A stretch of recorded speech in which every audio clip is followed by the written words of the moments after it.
by any of the 108 Atlanta area O'Reilly Auto Parts stores, where you'll find everyday low prices on the parts you need to keep your vehicle at its best. Our guaranteed low prices ensure you're always getting our best deal.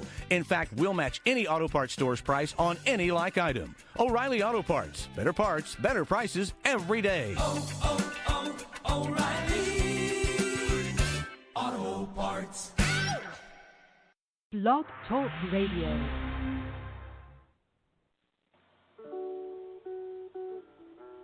Hi folks, this is Mark Wilmot, singer-songwriter of the Redstone Ramblers, owner of Trademark Instrument Repair, and proud supporter of the Paige Roberts Show on Intercomm Radio. Do you want that old acoustic to play like butter again? You want to get that Strat you got from your dad hot-rodded? Or maybe you want to put a pickup in your banjo? You can contact me for all your TLC. I'll be there for your instrument when it needs me. You can check me out at Trademark Instrument Repair on Facebook. Thanks again for listening, and remember, support your local songwriter.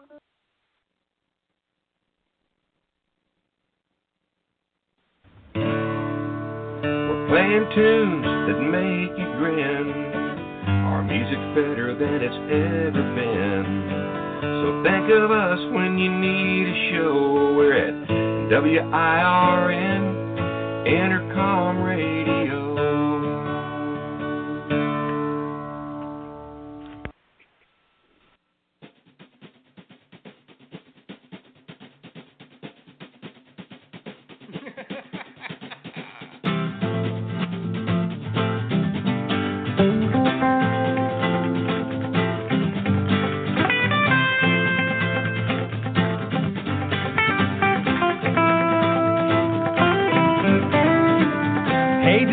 Tell you that I grew up with Red Omen, and boy was he a neat kid. He had all sorts of really cool things to play with, like a plutonium spaceship lunchbox and a bathtub full of Legos. And I didn't believe you when somebody said that he fled with Jimi Hendrix to a UFO-type base camp up on Machu Picchu.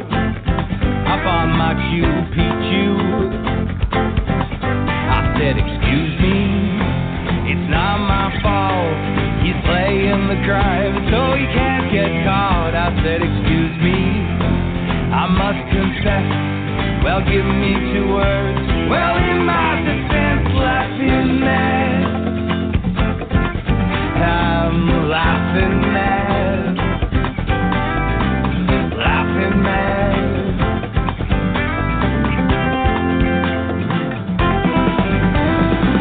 There's a red-hot stove down in Pittsburgh, going out hard like a cherry pie. Call me a fibber, call me a liar, say it to my face, like a cross between Benjamin Franklin and Ian Paige. And I didn't believe the man from MI6 living out in the sticks, who souped up his side by side like Evel Knievel, just like Evel Knievel. I said, excuse me, it's not my fault. He's playing the crime, so he can't get caught. I said, excuse me, I must confess. Well, give me 2 words. Well, in my defense, laughing mad. I'm laughing mad. I'm laughing mad. Laughing mad.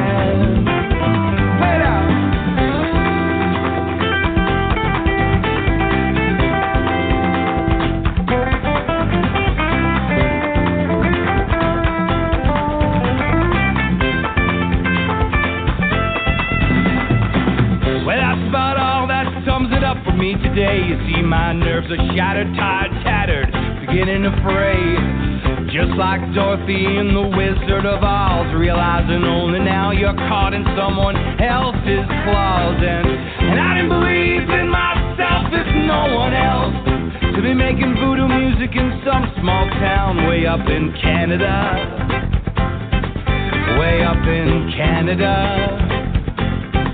I said, excuse me, it's not my fault. He's playing the crime, so you can't get caught. I said, excuse me, I must confess. Well, give me 2 words. Well, in my defense, laughing mad. Well, I'm laughing mad. Well, I'm laughing mad. Laughing mad. Hey, did I ever tell you that I grew up with Red Omen? Boy, was he a neat kid.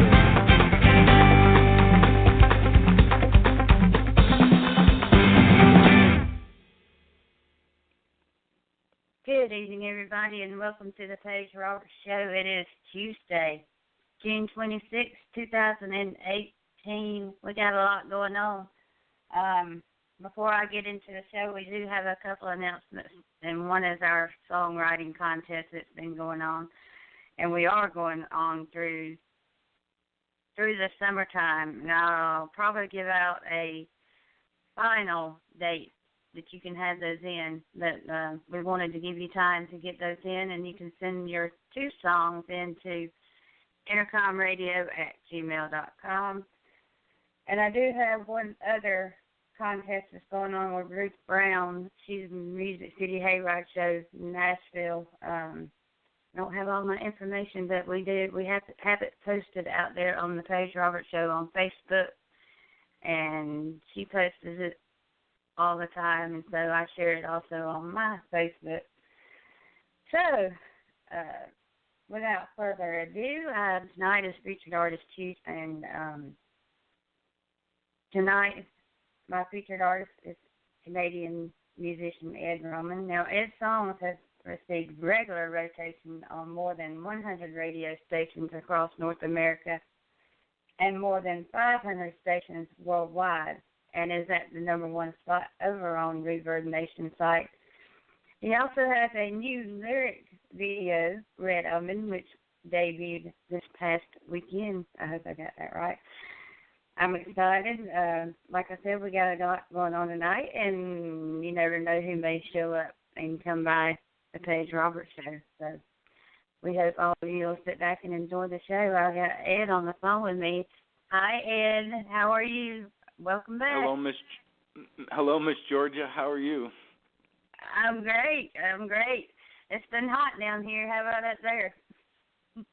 Well, we've had a couple hot spells. In the humidex, it was way up there. So, I mean, bring it on as far as I'm concerned.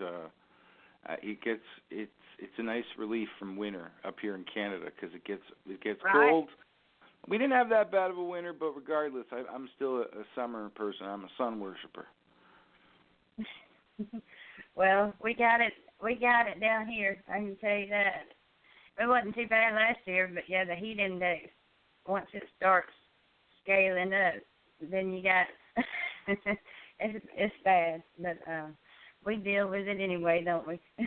Well, that's just it. And I mean, for some elderly people that don't have a way to get out of it and things like that, or kids, or scenarios with animals and cars, I mean, we got to look after people. So, be careful out there. And another thing is, do not leave your kids in the car. We've had so many. Especially if they want to drive, Right, I'm serious. But we've had quite a few car deaths, and the heat index is way over 100. Come on, people. I mean, I don't know what's going through people's mind when they leave them in the car anyway. But. No, and you'd think maybe they'd have air conditioning on or leave the windows down or take the child with them. It's the same thing with pets. I mean, it's like 100 plus out, and the car. If you got a dark vehicle, any kind of dark vehicle, it's going to get twice as hot. So. Right. Yes, so please. And even if I don't have a child, I'm always checking my vehicle anyway. But anyway, yeah. We have a new law being passed around here July the 1st. No cell phones, people. What, in the vehicle? Yes. No driving with your phones. You can't even have it in your phone. You have to have Bluetooth or something like that. So well, I guess we have We have that law here too, but I think people sort of forego it anyway. I mean, there's probably more accident-related deaths due to people texting and being, messing around on their cell phone than there are people, like, in terms of accidents for drinking and driving. So, it is. I mean, it's very defocusing, right? It's a serious business, driving a vehicle. I mean, when I was a kid, it was Batman, and Commissioner Gordon that had phones in their cars. Like, now everybody like drives around and it's all the time. But like, it's like I always say, it's serious business. A multi-thousand-pound vehicle, perhaps, that you're navigating on a public road, and use your signals, folks, please. Pay attention. Well, it only takes one split second for you to turn your eyes off the road to grab your phone, and then there you go. Well, yeah, or anything. I mean, people have been reaching for gum, in the middle of their door or something like that, and all of a sudden they take their eyes off the road for a second, and a raccoon or a deer or something comes out, and they've gone into the ditch. I mean, it happens all the time. Yes, so, yes, I know. It's serious business. Well, and July the 4th is coming up here too. What is it, next weekend? That's right, and we have Canada Day here coming up on Sunday here in Canada, which is, our big celebration here. So we're excited about that. That's always a lot of fun. Usually a nice long weekend is going to incur, so a fun time to be. Well, you stay busy anyway, though, don't you, Ed? I know you've been quite busy here lately. Well, what's that, Paige? Sorry? I said, I know you've been quite busy here lately. Well, yeah, and that's the thing. I mean, it's always difficult to, like, juggle your time and jiggle your time between different things. And when, what do they say, when the iron's hot, you strike the iron, right? That's it. There's been a lot of work in the last couple of years. The album's been out for just as long, and then trying to find somebody to help me put together the animation for this latest video, which is I'm so excited to bring to people because it's more than just, hey, check out the tune. There's a lot of really amazing things attached to what we're doing with the video. So, yeah, it's a busy time, and there's a lot of things afoot. So I'm excited, and I'm excited to be, alive and working. Now, you actually released Red Omen back in 2016, and it has really flourished and doing well out there on radio stations worldwide. That's right, over 600 stations worldwide and 100 terrestrial stations in North America, which is amazing. And again, I feel so lucky to be doing what I'm doing because, this isn't like, hey, I decided at a certain age. Well, I did kind of, but it's a lifelong pursuit. So to see these sort of things like planting seeds in a garden almost, it's nice to see things starting to come to fruition, and hopefully they're gonna bear a lot of fruit. I know they will. I've been watching you for quite some time now, and it's amazing what all you do and what all your wife can do together, too. Now, when you were putting together your Red Oven video, you were using your producer, Michael Jack? Well, when we originally cut the song, Michael and I were in the studio, and we laid down the bed tracks, but later it was Chris Taggart, Anthony Cook, and I that had overlaid the band track on what I had already done, which was like acoustic guitar and voice and some percussion that sort of outlined the track and sort of the tempo and speed. But when we started working on the video, even when I wrote the tune and Mike and I were working on the record, we always, things pop up. You can't help but not go, this reminds me of this, or we should do this with that, or right. And Red Omen, like other tunes that I've written, I think we both agreed that it was like, look, this should somehow be animated. It's somehow, doing a video is one thing, or a vignette or something that goes with the video or with the tune is one thing, but not really kind of capturing, let's say, the artistry that sort of illustrates in full, in bigger detail, the sort of song itself, the libretto, the story that's in the song, as fanciful as it may be and crazy.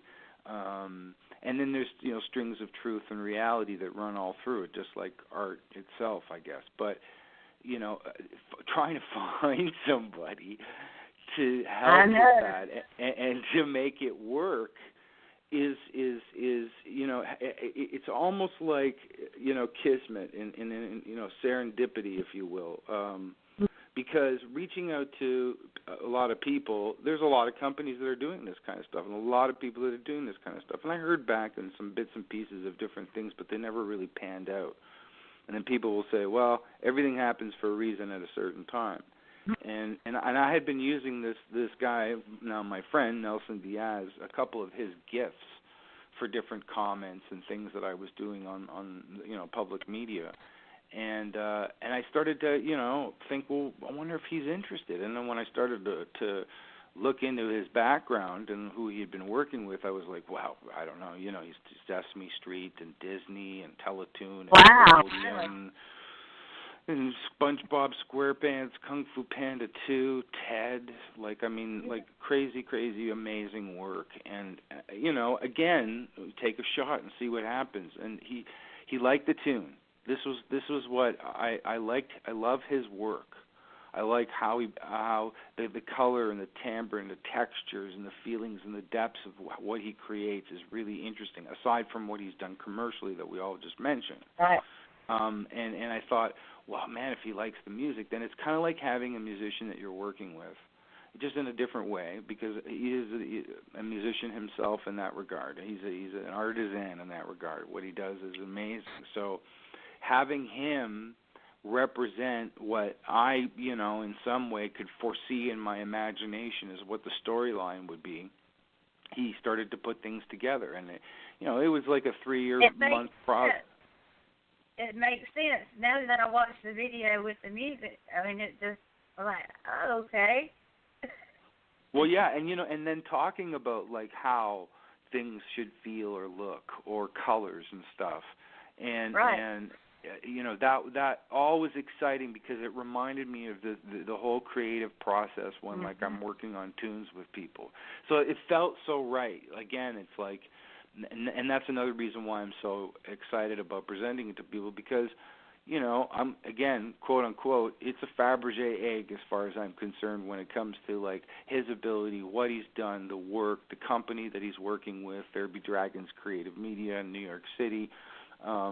It's fantastic working with people like that, and not only that, it's not because some of the bigger companies I reached out to are doing huge monumental work. So somebody like me, an independent, is like, wow, what the hell is this kind of a thing? But the thing about There Be Dragons Creative Media is that they work with all kinds of people from all kinds of different walks of life, with all kinds of different projects, even from big shows on Broadway.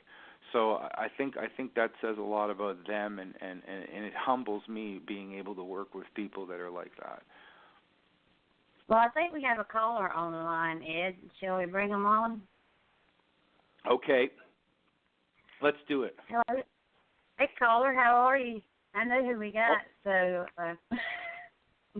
Hello, can you hear me? I can hear you fine. Who do we have? Well, this is listening to the show, I thought I'd call in. This is Ed's engineer calling, Michael Jack. Ha ha ha, Mike, I'm glad you called. How are you? Good. How are you, sir? Great, just listening to the show, enjoying it, and I thought I'd call in and say hi. Nice, man. That's so great. And we were just talking about you, obviously. And, hey, folks, this wasn't set up. I don't know, Mike, $5. Yes. But I had no idea I was going to call. I know, I had no idea. Uh-uh. Welcome. We like to keep surprises, Mike, going every now and then. That keeps the suspense up. Absolutely. But that's what we were talking about with the video and the music and stuff. And so I guess if we could, Ed, with you too, why don't we talk about the process of how those things work with you two together? That's a great idea. I mean, you know, I don't know. I might say the same thing, but you know, we have a process of non-process, which means we pretty much like sort of follow the bouncing ball whichever way it takes us. I think, right, man? Yeah, absolutely. Ed will generally have the song more or less like 90% written, or it's 100% written, and he kind of has an idea of, you know, maybe where it's going to go and the tempo and all those things, and then we will usually just lay down a guide track where Ed's playing acoustic guitar and singing, and we'll run like a metronome or a click track along with it, and then you know, through the sessions we always just talk and bounce ideas around, and sometimes it's not even talk that's related to the song or the session, but it'll get us somewhere and kind of inspire an idea, and then we just sort of let the song like take us down a path, and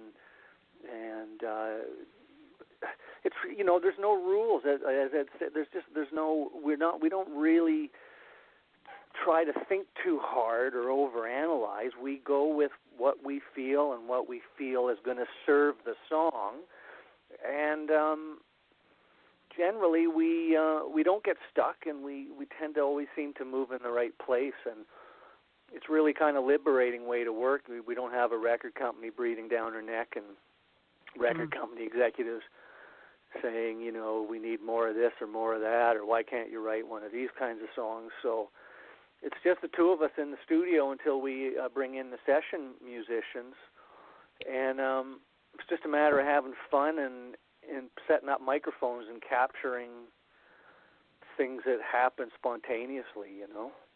Yeah, we're almost like, you're totally right, man, like babysitters for the song, kind of, because it's, even in the last like session we did a couple weeks ago, it was like, you know, I was talking to Mike about the tempo of this tune and the way that I wrote it, and then we were going through like different ideas, and I was like, but I was also thinking about like kind of, you know, and then he was like, yeah, and then I was like, and he goes, well, where was the old tempo before? And then I played it to him, and he was like, yeah, no, I get what you mean. And so almost just even that pre-decision right there leads us through a whole other spectrum of thinking about the tune. Like Mike says, it's not like, you know, we're sitting there with a pen and paper and, you know, a slide rule or trying to figure out the math behind it. It's through this sort of like simple conversation about everything and nothing that, you know, listening and the idea of listening presents the idea that, well, maybe we should try this. Can you hear that? Yeah.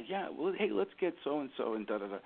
And then all of a sudden it just starts to kind of envelope out, and we go, hey, we're on the right track. Things are. You know what else is great is when we make a decision or make a choice, we generally don't second guess it. You know, a lot of artists that you know, do their own independent records will tend to second guess themselves and go in circles and spend months and months and months and years doing and redoing things. And when Ed and I sort of decide, you know, hey, this is the way this should sound, that we just do it and we move on.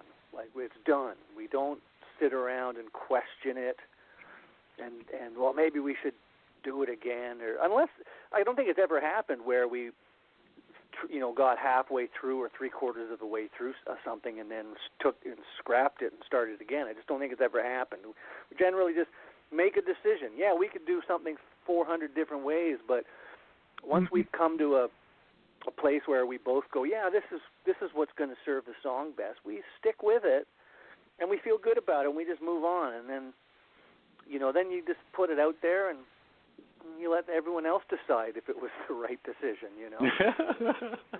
Well, and amazingly enough, I mean, all of his songs have seemed to really picked up out there to his fans and his listeners out there. So you must be doing something right.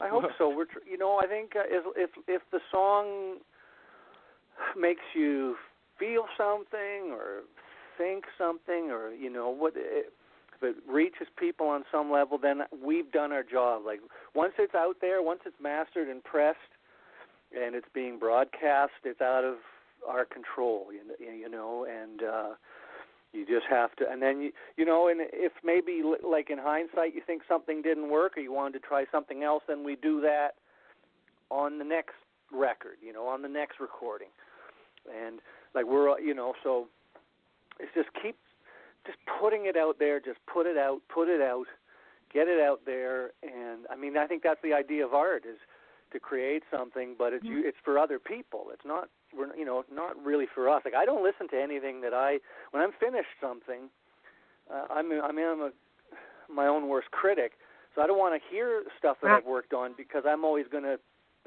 think I should redo it or try. Maybe I could have done this better. That's what I was going to ask. I mean, if you hear something when you do listen to it, will you re-edit a song or? Yeah, I get really. I mean, I will always wonder if I could have turned the guitar solo up, or maybe the vocal is too loud, or so. That's just my own creative insecurity. So what I've just found that works for me is once something's done and it's out there, I won't listen to it anymore because I've already heard it 400 times. So it's best for me to not even. That's very Zappa-esque of you, man, because he was like in the same thing. Like I like the only time that I'm listening to the tunes is like if I'm playing them live, if I'm working on the tune, if we're cutting them in the studio, or Mike is sending me mixes, or we're working on something post.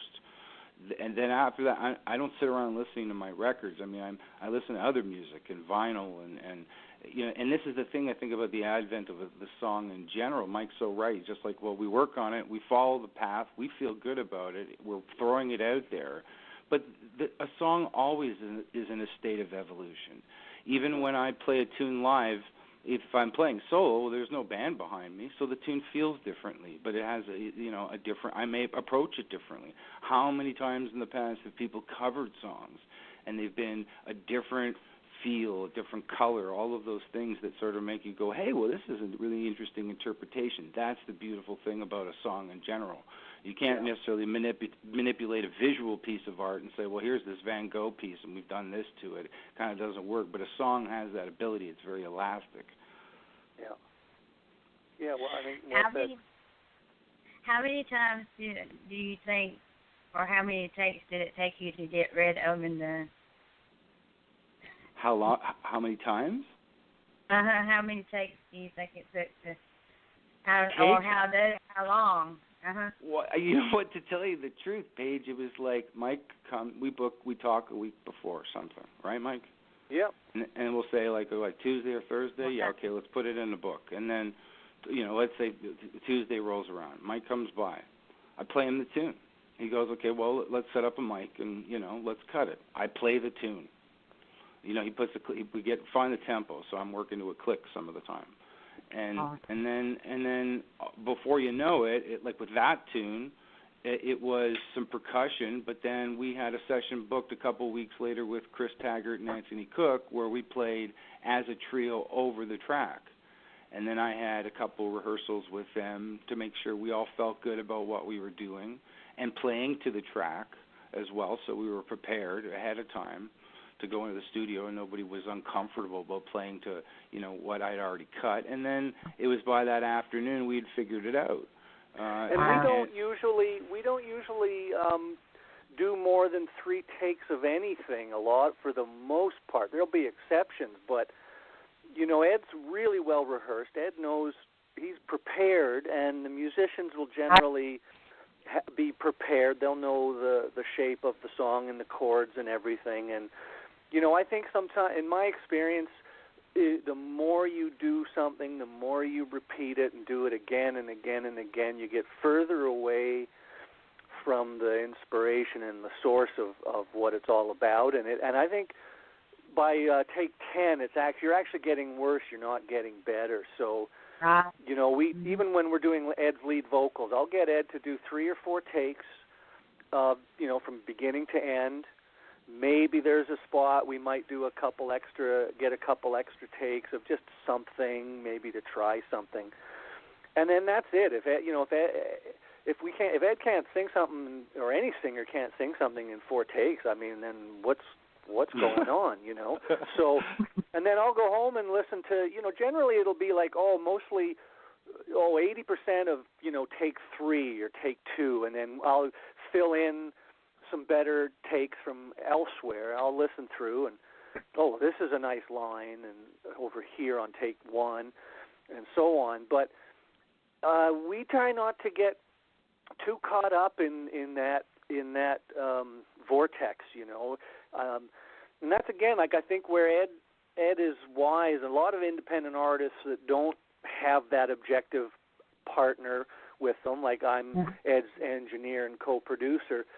Ed can rely on me on the other side of the glass to be listening in a different way. And a lot of independent artists that are trying to self-produce exclusively, they can get lost sometimes. They can lose sight of how things are really sounding. An artist might feel really like they're not getting something. Maybe they're not getting a good take, or they're not. But to someone else listening, we might be some people in the control room listening and getting really excited about something. So sometimes an artist needs that guidance or that objective ear. So in general, 3-4 takes of anything, and then we think, did we get it? Great, let's move on. And the odd time, I think when we were recording Red Omen specifically, the bed track, drums, bass, guitar, where maybe we did 3 or 4 takes. We all decided as a group that whatever take was the best, that's what we went with. So that's what you hear, on the recording. And now there might have been some guitar solos where maybe it took, if it's just an 8-bar guitar solo, perhaps, and it was with Chris Taggart, maybe we did 5 or 6 takes because he was still fleshing out his ideas. Sometimes. And we wanted to have that kind of like live approach to it too, which we captured, which was nice. Yeah. So, and a lot of times things happen by accident, by chance, and if we laugh and get excited, then we keep it, right? And that's it. So we don't, that's the best way. If we end up laughing or jumping up and down, or all looking at each other going, oh my goodness, what that, and that, then that's the take, and then you just mark it and move on. Yeah, those are magical moments where you get so excited, and then they're like, no, let me take it again. And they're like, no, we got it. You don't understand. It's like magic what we've just captured. What you just did was amazing. Like, that happened. And the same thing to be said inside of what you were talking about before, man. Like, when you're fleshing out whatever it is that's going to be the main line and 80% of take 2 and part of take 3 or whatever it is, I'm not worried so much. I like the fact that in some way, and this has developed over so many years of us working together, it's like I relinquish that. I'm not worried about that. If you're telling me this is what you got it, we've got it. I'm not. A live performance, ladies and gentlemen, is something completely different, and it can go anywhere. And we're capturing something for a certain moment. It's like painting a picture for this particular project. And when we got it, we got it. Mike's right. We just move on. Yeah. Awesome. Well, and it's great that you have somebody that does know what they're doing.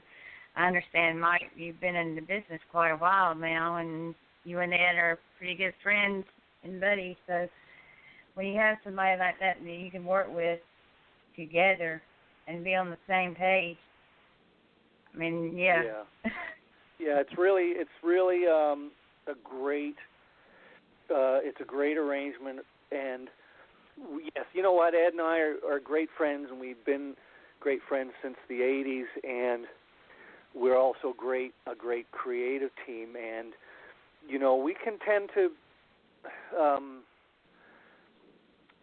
if we had, like, let's say we had a creative disagreement or something in the studio, we can easily just quickly resolve it and move on and leave it, and then go outside and crack jokes and have fun and just be silly or whatever. So, yeah, you know what? It's I don't know how common that is with other artists and stuff like that, you know.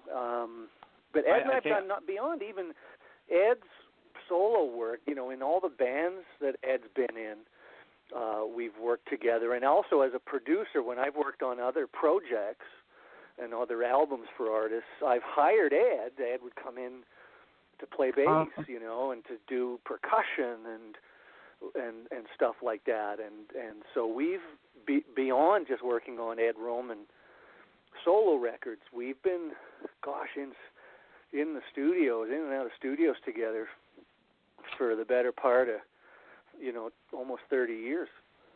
At least. Yeah. Yeah. And did you also work on The Way She Goes as well? Sorry, I missed that one. The Way She Goes. Did you work on that one? Yes, I did. That was kind of fun. That was a slightly different process. Ed, you know, played the guitar, and I mean, it was basically a guitar and vocal song, and the click. We ended up using the click track because it sounded so neat. So a lot of that percussion that you're hearing in there is actually some of the drum loop track that we used, and I embellished it back at my home studio and added a little bit of drums, like just sort of drum samples. But yeah, gosh, that was very simple. I think we did that in a day. I remember that too because we put Upright on it, and the other thing was in the not like, you know, you sing a tune the same way all the time, but you do get used to singing it in a certain way because people get used to hearing it that way.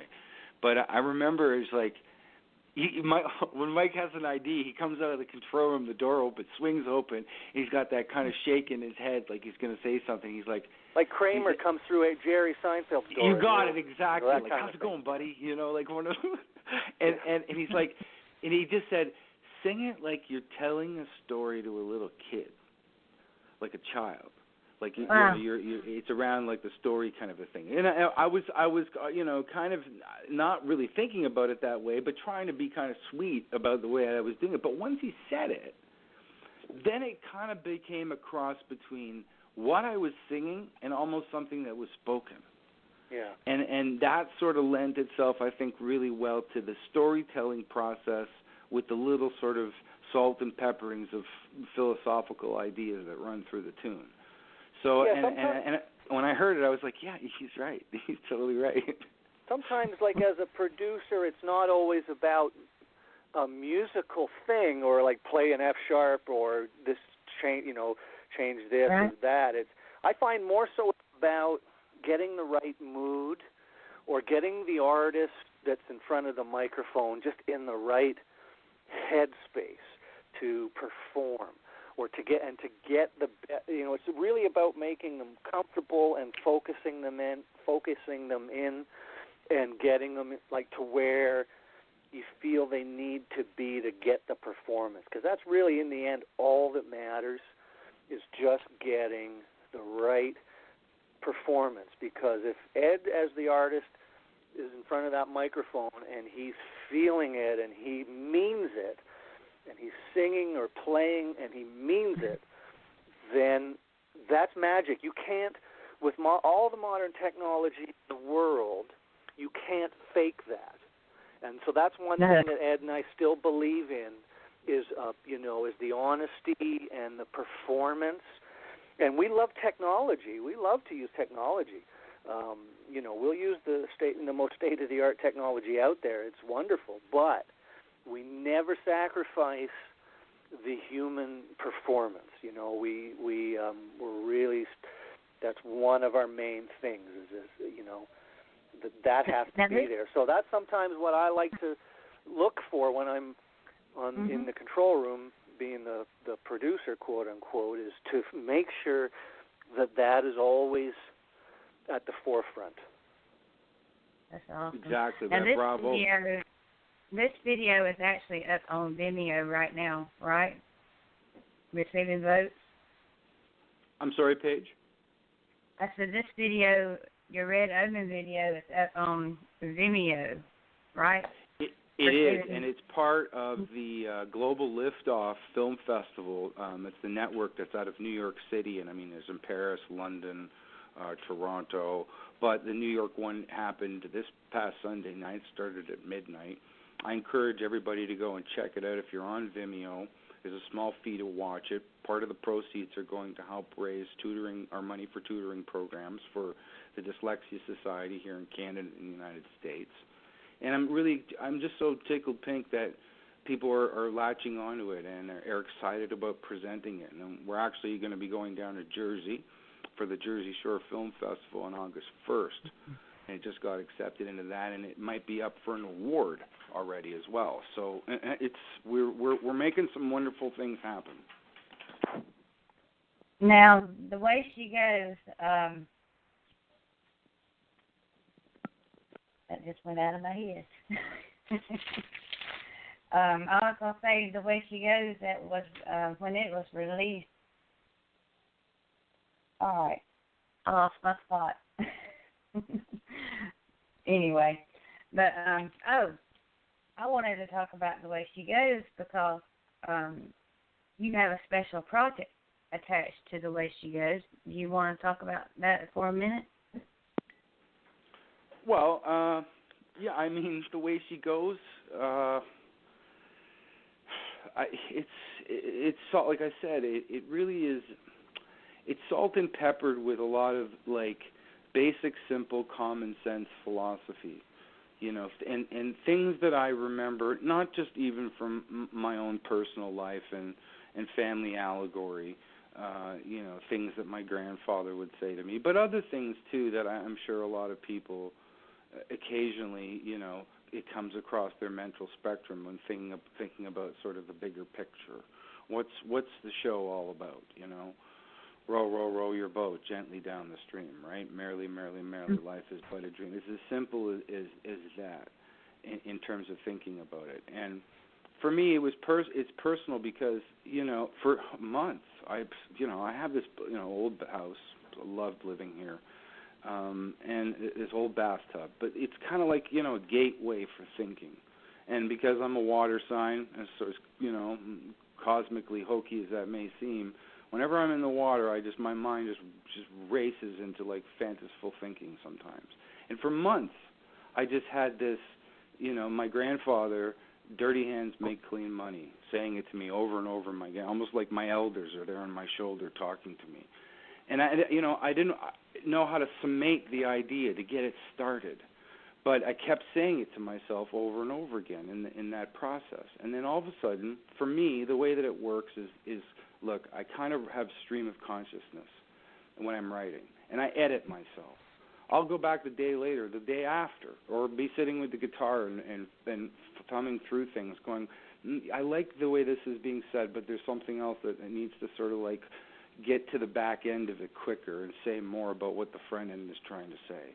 You know, so for me, it was a real, like, longer process, even though it's a simplistic song. It sounds very simple, but the thinking behind it lasted for 6 months or longer. And Ed, if you don't mind me saying that, also then it became part of a special. Wasn't there a charity or what organization did that song get used for? Are you talking about Lay One Down then? No, the way she goes, you have an organization. I'm sorry, I'm the wrong song. Sorry about that. Well, no, the way she goes the Lay One Down was originally connected to the Veterans Association. Oh, okay. Sorry, I got it all mixed up. That's the song, right? Yeah, that's the Veterans Association. But that tune, yeah, it is very personal to me because I mean, you know, like it's funny if you were to summate the idea. It'd take away all the lyrics and give it one sentence that sort of says it all, right? And the way she goes isn't even that. I find myself in these conversations with older people in my family, like my mom. Love my mom. She's a great lady. She's crazy, wild, fun, smart, intelligent. She's gone through a lot of stuff in her life, so she understands enough. And, you know, I always say to her, you know, Mom, one of the basic things that you've always given me is the ability to like, grow food in my natural environment or sort of live off of my existing space. And people are like, well, how do you get off on that? I mean, it's not like a roller coaster. It's not like a disco. It's not like going to, like, you know, a shootout at a Wild Western show. No, it's not. But for me, that simple sort of behavior in the philosophy of my life. I can do this with my hands. When I work on it, I see the byproduct of it, and it sustains me. That's almost what the song is really kind of trying to say. All the other stuff are rabbit holes. There's so many things that defocus us from so many different things. That's the way it's always been. That's the way she goes. So in many ways, it's sort of like, well, let it go already, you know. People will be throwing the bathwater out with the baby just like they did last week, and they'll be doing it next month too. The important thing is that you live your life in the experience that you're lucky enough to be having.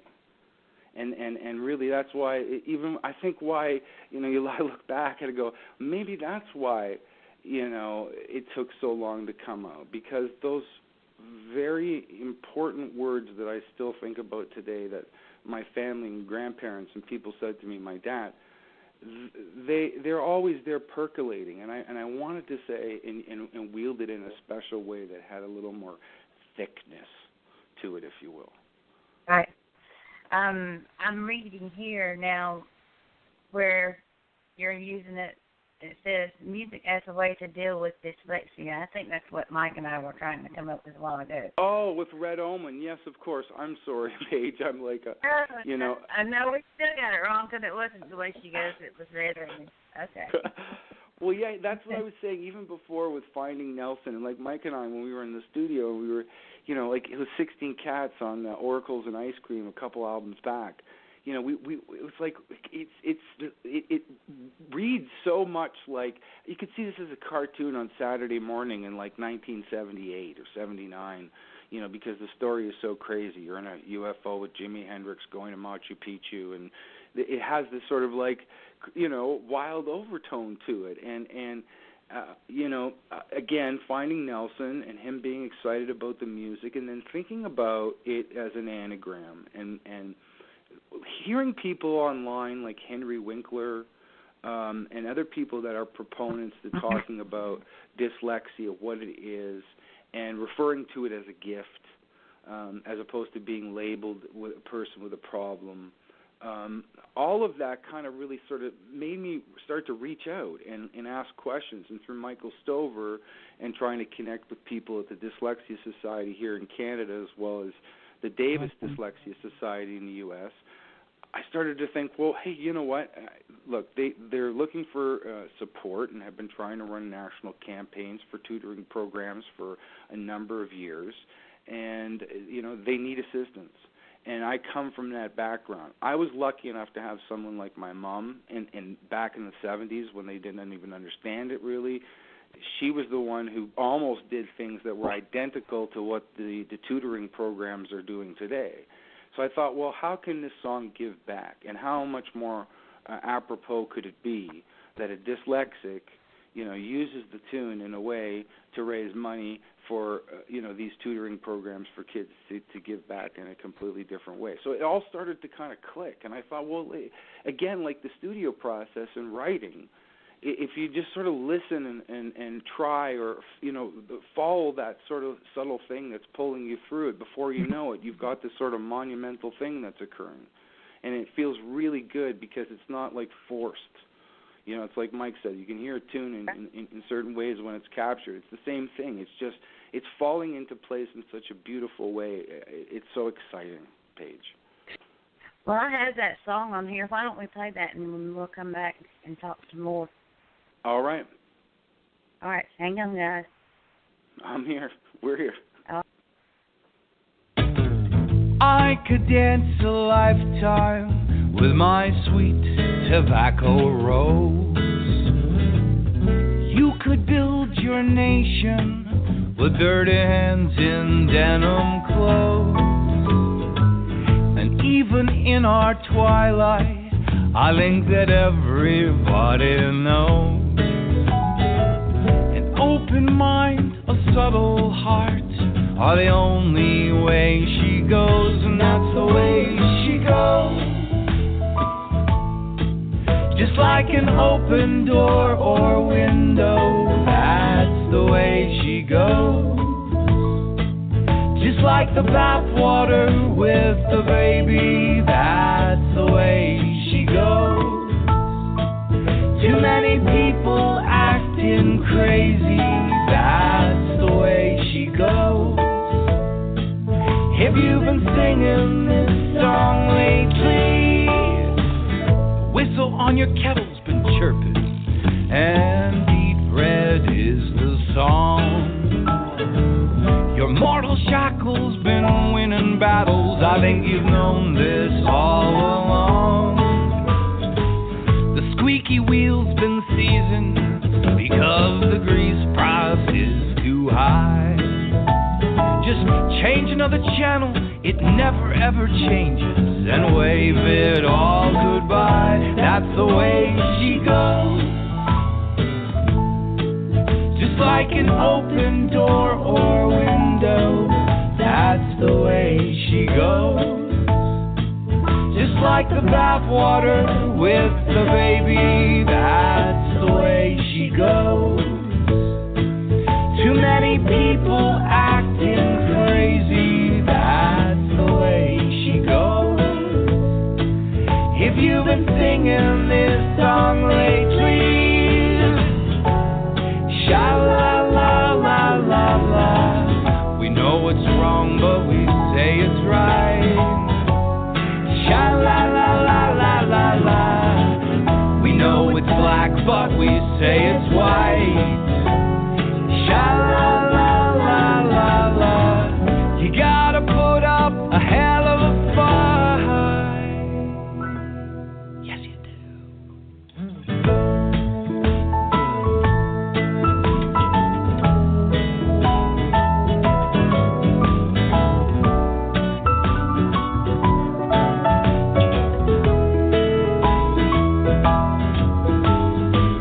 We're somewhere in the middle of the ending. So summarize your fears and woes. It's like a fragrant golden season. It purifies you and your soul. I tip my hat to rebels when the newsman calls him foe. And if you check inside your pockets, you'll find it's all just one big show. But that's the way she goes. Just like an open door or window, that's the way she goes. Just like the bathwater with the baby, that's the way she goes. Too many people been acting crazy, that's the way she goes.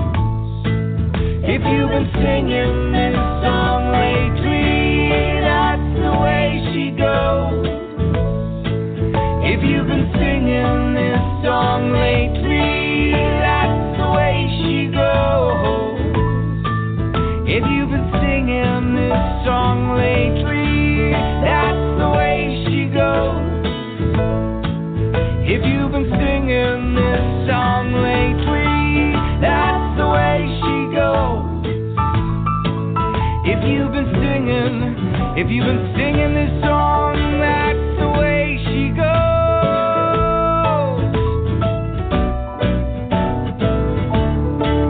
That's the way she goes. If you've been singing this song, if you've been singing this song lately, that's the way she goes.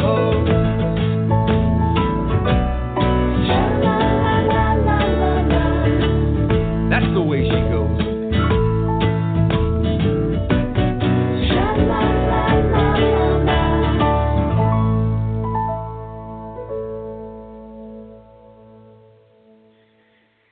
You are listening to the Paige Roberts Show on Intercomm Radio Network. We are broadcasting live off of Blog Talk Radio. Our call-in number is 646-668-8941.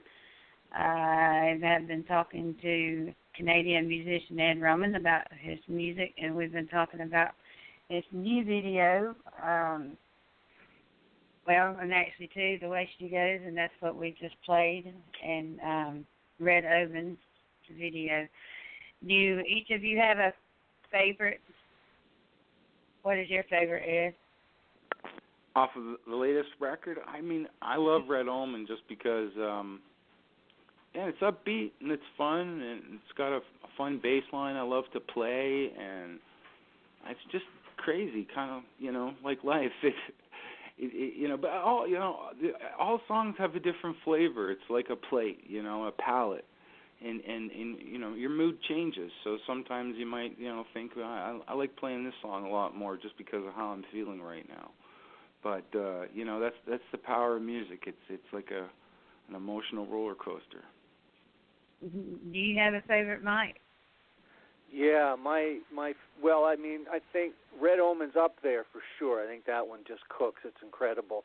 But I keep going back to I Wish the Wolfman was back, because I love Wolfman Jack, and I love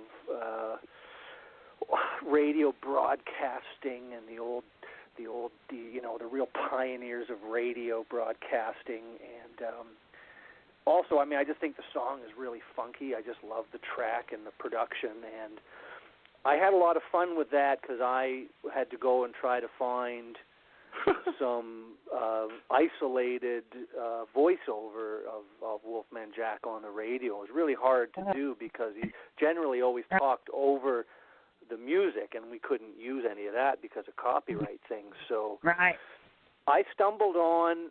It took hours to go through these archives. What surprised me the most, because I remember him when I was young in the 70s, and he always seemed like he was always crazy and high energy, and which was really fun. But I discovered the tapes of him when people would phone in, and I would hear him talking to listeners, and they might be having a bad day or a bad month or a bad life. And he would be, and so what you hear in the middle of that song is Wolfman talking to some of his audience members and telling them to hang in there, and I was like, wow, I didn't really know that. I didn't get to listen to him. I don't think we'd got his radio shows up here. I would hear clips, or you'd see him on TV and stuff. So that was really, and that became the middle section of that song in the instrumental, where you hear Wolfman Jack talking to some of his call-in listeners, and I just thought that was really kind of special, and it was a lot of fun for me, and beyond that, that was kind of a neat experience for me. But I just think it's just a really cool, funky song, and it kind of swings real nice, and it was just a lot of fun to put together. Yeah, I agree, and I had a lot of fun playing the Hammond on that track. That was it. Actually, just makes that spooky. Mike has this sort of theremin thing that he put together that's part of the sort of preemptive solo where Wolfman is talking, and it's monster movie. It's got that kind of feel to it, which he kind of conjured that energy, And even with the shows like the Haunted House of Frightenstein, who basically effigied him, like Billy Van, as the Wolfman. He kind of had his personality sort of written into the character. But that's the thing, Mike. You telling me about that, and here I was giggling, and you searching through these archives, and at the same time, it must have been like, well, what can we use out of all of this?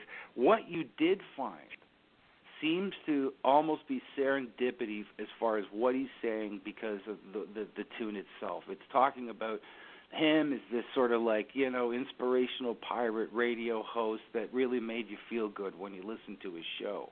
So here, all the things that are being said are perfect. You couldn't have scripted it any better, because when you listen to it, you go, my God, how did you find that? And you're like, well, that's really all I could find. Out of looking and looking and looking and listening, trying to find stuff, as Mike said, Paige, that didn't already have music that he was talking over. So a wonderful experience again. Yeah. And where would you even find something like that? Because if the production studio or the recording studio or the live shows that he did, would they even have that? Most of them do, don't they? Yes. Keep transcripts. Yeah, I found just a few clips on the internet, and on YouTube, and I'm guessing, as a stuff from the 70s. I don't. It's really tricky these days with recordings of ownership and stuff. And I just kind of went, well, I've just got his voice from some radio broadcasts that were, my rationale was, well, it was in the public airwaves, it was out in the ether, right? And it's gone, and I didn't use any music that was because I couldn't use, I couldn't have him talking over a Rolling Stones song or something. So I thought, well, we can't do that because we know that the music is published. So I just found some stuff on YouTube, these short little clips, and I just thought, and I remember just saying to Ed, well, I guess if we get in trouble, we're going to find out, but, it's better to ask for forgiveness than to, beg for permission. I just, it's, and I just thought, I don't know, what is the rule about, maybe, Paige, you might know, a radio broadcaster that's, talking on AM radio back, in public airspace. Right. Gosh, is that part of the public domain? Oh, right. Yeah, I mean that's something that we as radio hosts do have to look at. Yeah. Even down to playing music. I mean, yeah, I have all of you guys permissions to play, but yeah, if I don't, we could receive the backlash of not having copyright. I guess maybe the Wolfman Jack's estate might be really, but you would figure they probably, YouTube's pretty good at policing things these days, right? If something is against a copyright, it gets taken down. So I figured, well, again, I just think old AM radio broadcasts at this point, they were put out there and it was one-time thing and it was out in the ether and someone might have recorded it on their cassette tape or a reel-to-reel and. Right. So you just figured, well, I said we have to do this. Let's just do it. And sometimes bad publicity is the best publicity. I thought, well, if maybe someone comes after me or Ed, that I said, well, at least now they're going to really know about the record. It's great publicity for the record. And wouldn't it be fun to say the Wolfman is coming to get us? It would be. I'd be happy. Me too. Right. Yeah, it wasn't like we used like something from like Presley and Suspicious Minds or something like that. I mean, Mike's pretty right. It was something that was very inert. It is a part of like the digital ether of things. I'm sure if the Google bots determined, its rights belong to somebody else like CBS Radio or somebody to that effect, it would have already come up. And I just see it now more as like fulfilling who he was as a person, and really that's what it is. It's homage to him and who he was, and like a lot of the other DJs back then, a lot of people, Alan Freed, Mancuso, there were so many others that really helped develop the whole industry as a result of their enthusiasm. So they were great. They were real pioneers and free spirits, like almost like artists themselves. I miss that. You can get it now. I mean, I guess we go to podcasts now to find the independent broadcasters, which is really exciting. So it's still there, but you're not going to get that on terrestrial radio. It's pretty corporate and conglomerated now. So, thank goodness for podcasts and internet broadcasters, because that's where the freedom and all the fun is now, isn't it? It is. And I think we're in a good spot, and we've kind of taken off. I didn't think this show would take off like it did, but we're excited too. Yeah, I think it's great. Thank goodness. It's really nice to know that there's variety out there, and individuals. Everybody is an individual. It's neat. Like that was the old DJs. They all had their own personalities and played their own music. Now it's folks like you that are carrying that torch, Exactly, right. and that's the thing. It's like the advent of early radio. I mean, people started stations and they got some sponsors, and Agro Grow down in so-and-so, Arkansas, and they're pumping out local music, and here's so-and-so doing You Are My Sunshine, and I think that... one of the most favorite, the King Biscuit Hour was a biscuit company sponsoring the show down south, and now that's legendary, right? The King Biscuit that's Hour. the thing, eh? And again, it becomes that in that pioneering spirit of things, that the journey is, we're just starting. I mean, the internet was 92. People really getting on board in the next 10 years. And so you're looking at like at least 15, 16 years of really the development of something. TV and radio especially, ran for so much longer. And it took a while to build some things. Some stations came and went. But at the same time, it's always about communication. That's what, again, the bell curve has sort of brought about, is this new medium. And we're lucky enough to be able to talk to people all over the world. When yesteryear, with the towers, licenses, amplifiers, to get your signal out, all of that is costly. And we can do that now and communicate with people all over the world. And see, Ed, we like to, bring out our radio show hosts, because I do keep, and I try to mention their names sporadically on my network, because that's who we are. And, what better way to give back? I mean, you have the Who Magoo radio show that I know you've been on too, right? And that's how that's Tom Guthrie. I think that's right. How you say that. Super Tom Guthrie. And I have to say, like, really, Paige, with your show and, and Tom and so many other people, you have to be one of the biggest supporters of what I've been doing for the last number of years. And aside from being on your show, you supporting and sharing and telling and talking to people, I really, from the bottom of my heart, I so greatly appreciate it. It means so much. And again, it's something that's very special to me. Awesome. Well, we appreciate it too, and you're quite welcome. I take my business serious, Ed. Well, I've gotten into the public relations promotions part of it, and I think it just all goes with the territory. And if you're going to get ahead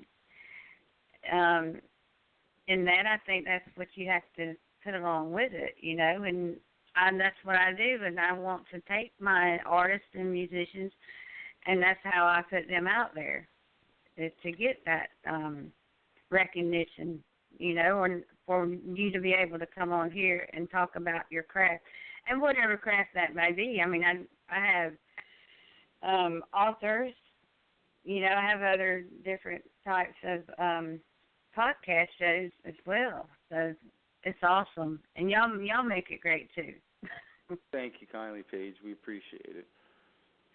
And see, we like to have people come on like you're not really spur of the moment. Like, I just kind of popped in to message her and kindly asked him if he would come on and talk about the producing end of your music. So no, and I'm so happy that happened, because you know how often I was saying to him the other day in the studio, dude, like, I'm always talking about you and the process and things that go on. So it's refreshing hearing Mike talk about what's going on, and it just solidifies a lot of things for me, as a person. I don't do it often because I like to be that quiet mystery guy that nobody knows. I let Ed take he does all the hard work. Bullshit. Isn't that what they call you, though? And what is it they call it? Invisible man. The ghost or something like that. Yeah, I like that too. Yeah, I'm the ghost. That's my new. I like to. Yeah, listen. That's why I'm on. That's why I chose being a recording engineer and a producer, because I'm behind the glass. I can. Hey, wait a minute. I'm going to cut you off because look, Paige, Mike is a wonderful singer. A lot of the tracks that you're hearing, Mike is doing backup on some of those. Mike is a wonderful guitar player. He's a keyboardist. Mike has a wonderful ear and understands music. So despite he doesn't want to take the credit, I'm still going to talk about him. No, that's fine, but I just don't need anyone to see my face or, I just don't think I'm that interesting, to hold someone's attention. Too late. I've already commissioned a marble statue for Central Park. Oh, fantastic! The pigeons will love it. All of Tesla's pigeons are actually going to be housed there. His personal pigeons and their lineage will be there. Wonderful. Yeah. Well, I'm glad to be of assistance. But see, that's on my end, and too out there, we have a street team called the Rest of the State of Street Team. So if you haven't been out there, that's what that street team is for. I want it to be a learning medium for anybody. How does this process work? How does that work? Even down to putting up your Facebook fan page. It surprises me that a lot of our musicians don't even have a music fan page up. So. Right, isn't that something? Yeah. Well, and in this day and age, you kind of have to have a digital footprint, even if it means talking about the process. I find that's actually what makes it work is, talking about exactly what we're doing right now, or the recording process, or you see something even as innate as well. I'm doing something in the garden today, and this is what I was thinking about, and as a consequence, it ended up as a lyric and part of a tune or something like that. That whole thing, being a part of a voyeuristic society, means, well, we want to see the end result. We want to hear it, taste it, touch it, whatever it might be. But somehow it's the journey, again, that makes it that much more special. So if you don't have a page or some kind of a thing going on, and I got to thank Mike for that many years ago, helping me get started with all that, even with a Reverb Nation page. It's like you got to be doing that kind of stuff and servicing it regularly. Otherwise, there's no reason to be doing it. Well, I kind of fell off the bandwagon, if you will, on my Reverb. We've dropped off of we're back at the number one over there now, so it's kind of cool. Well, and it's hard to do because there's so many platforms to service. What I've done is figured out a way to basically, through two of my platforms, have all the other ones serviced without having to go independently. And then I personalize things. If people are commenting or talking to me, I'll contact them directly through whatever it is, Twitter, Instagram, Facebook, it doesn't matter what it is, to talk with them. So the day is too busy. There's too many things going on, and you need to focus on creativity as well. That's the business side in terms of life and micromanaging. But you can't spend all your time on there, otherwise you're going to go zooey. Yeah. Interaction, and I think that's what's been my key to getting my show up here, is if you interact with your people, that says a lot. Because people really like to see you, even when you say their name. I mean, go figure, but you know what I mean? Well, yeah, and I think it's just like personalizing the whole process. I mean, it's hard to do that when you're also doing two things. One, you're trying to be creative. For me, the necessity of it. I write because I have to. I feel these things, I think these things, and I got to get them out of me. And when I perform them and play them, I feel good about it. What I also have to do is in some way figure out this is a career. And the idea of listening to a song is one thing, and buying a song, it means it's now a commodity. So personalizing every aspect to it is almost next to impossible. You'd just be sucked dry as a human.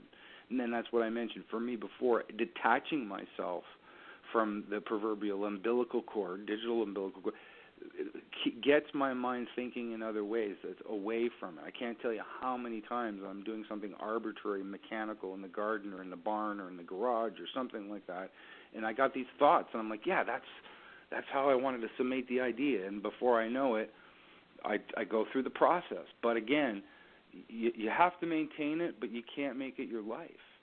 I know so many people that are from painters, sculptors, all kinds of artisans that are micromanaging themselves, that have to do that, to find that balance between it all, because it's so tough. you know, and at the same time, it's ongoing and it's also forever changing. So, you know, you have to use yourself sparingly, but at the same time, connect, right? I like that, Ed, you were doing quite a few cooking live videos too, was it you?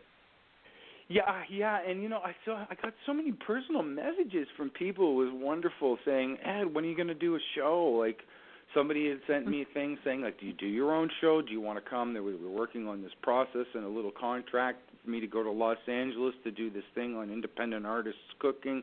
It didn't pan out. Doesn't mean it won't. Regardless, you know, when I feel again like passionate about what I'm doing, and food to me is in cooking and sharing is all the same thing. It's all about, you know, conceptualizing what is a necessity. That's the songwriting process, or thinking about the recipe or what you're going to eat. Then going through it, to me, has just as much of a love relationship to it as eating.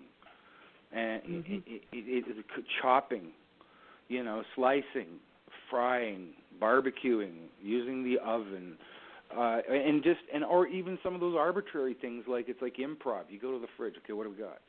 Okay, got some of these old noodles. Got some of this, got some of that, and before you know it, you got something whipped up. I like that sort of like spontaneous to it. It is an art form as far as I'm concerned. Cooking. It's like you get your tools. You understand. You know, you're not going to cut your fingers off. You know, you're not going to burn yourself. You're using your frying pan the right way, whatever it might be, and then you just let it happen. And I think it's no different than sharing a song. So when people say, "Ed, are you going to do another thing?" I haven't done one in a while. And the other day I was thinking, okay, I'm not going to tell anybody what it is, but I have this really eccentric sort of dinner sort of thing that I've got worked out, and I'm proud that I'm going to be focusing my garden, because so many of the things that we grow out there are, you know, will end up in those little videos or me talking about it, because again, it's about experiences, you know. Mm-hmm. Now, do you come up with ideas as well, Mike, as far as songs or something in the same way with you, Ed? I mean, do y'all collaborate like that? Yeah, I mean, I was never a songwriter. I mean, as Ed said, I'm a musician. I can play, and but I was never able to successfully sit and write a song in a solitary way, like Ed can, and like most songwriters. But I do. When Ed and I or with any musician I'm working on a project, I certainly get ideas, and I love to collaborate, and you know, I guess I get inspired by, you know, the work of others. So I find that it's enough of a creative outlet for me, just producing and helping arrange and come up with ideas or concepts or like colors, overdub ideas and stuff like that. For me, that's my creative outlet. But I'm not. Yeah, man. I was horrible. I tried to write songs when I was young, and it was just awful. So I realized that my strength was elsewhere, and you know. But at the same time, like, that's to me a part of it, though. Like when you're hearing something, or the theremin thing, like we were mentioning on Wolfman. All of that, I think, is a part of that creative process. It's what puts the song together in the end. I mean, and so, you know, again, just let it happen. And it's the same thing with mixing, or even like listening to the way she goes. The stuff that we gave to Michelle. We had some basic ideas for harmonies, but we let it happen. She came up with a wonderful part, and there we had it. Same thing with Tink. Yeah. And the piano solo and the overdubs that he did, he's like, "Well, what are you hearing?" he says to me, and then we're like, "Well, what are you hearing?" Yeah. And before you know it, we've got this wonderful thing, and we try not to question it too much, so that it evolves on its own. It's like, again, weeding out the garden, watering it when it needs watering. The plant, it's going to do what it wants to do because of the beginning of its sort of inception, right? That's cool how that is. And like you said, if it's meant to happen, it will happen. Now, you've written all of your songs, haven't you, Ed? Yes, for the most part. Yeah. I mean, I can't help it not. Like I said, it's writing and telling stories. You know, I've always been the joke teller at parties. I've always been the story. Hey, Ed, tell the story about the da-da-da-da when such and such da-da-da. To me, you know, growing up as a kid in the 70s, my house was humming with activity. My dad was a busy man. We had a cattle business. He was, you know, a public servant. There was a lot always going on. Brothers and sisters, grandparents, we all lived within a quarter of a mile of one another. And I remember, like, just so much of so many things as a result of the way people told the stories. We had this old transom in our house, you know, and it led to the oil furnace down in the basement. And at night when I was little, I had to go to bed. I could hear people telling stories and, like, laughing, and then being able to identify, oh, that's Mr. So-and-so because of the way that they're laughing or whatever. But, again, it's all those stories and, like, you know, whether it was myth or truth or just basic information about somebody's cow being sick, you know, it was all part of that. And I grew up with songwriters and people that, you know, were storytellers in that regard. My mom, you know, when I was a kid, she used to sing me old Bill Jones, and I used to cry because you know, I mean, it was a sad song. When I look now back at the history of the song, it was actually a comedy number, but again, it somehow is like, you know, as basic as people sitting around a fire in primitive times, and then that gets passed orally to the next group, to the next group, to the next group. So I have to write songs. For me, it's like, I don't know, even if they end up in a ditch somewhere, you know, and forgotten about, I had to do it for myself. And then, you know, I hear people say this all the time, and I've heard it quite a bit here lately. It's magical, right? It is magical. For me, it is. I mean, there are many magical things about this world and the things that we do as people. For me, this is it. Because I get to have this rich feeling in my life that it is necessarily not weighed against gold, silver, money, or materialistic things. My relationship with my friends, like Mike, the musicians that I get to work with, the people that I get to talk about the experience. That's as special to me as it can be. And other people that I hear talk about what they do with their lives and their passions is just as exciting for them, you know. And it makes my life good. It makes it rich, like I said, without having it to have any kind of number attached to it. Right. Now, are you working on? I mean, as soon as you do Red Omen, I mean, are you like automatically working on something else? Yes. Mike and I are always conspiring. Like we're in the process of recording a whole bunch of new numbers for a project called The Recipe for Perpetual Spring, and it's a series of singles that we're going to release over a period of time. And you know, that's the way they used to do it. Even before albums existed, you had singles. They were put together in album booklets. You know, you had A sides, B sides, depending on the size and the rotation of the record.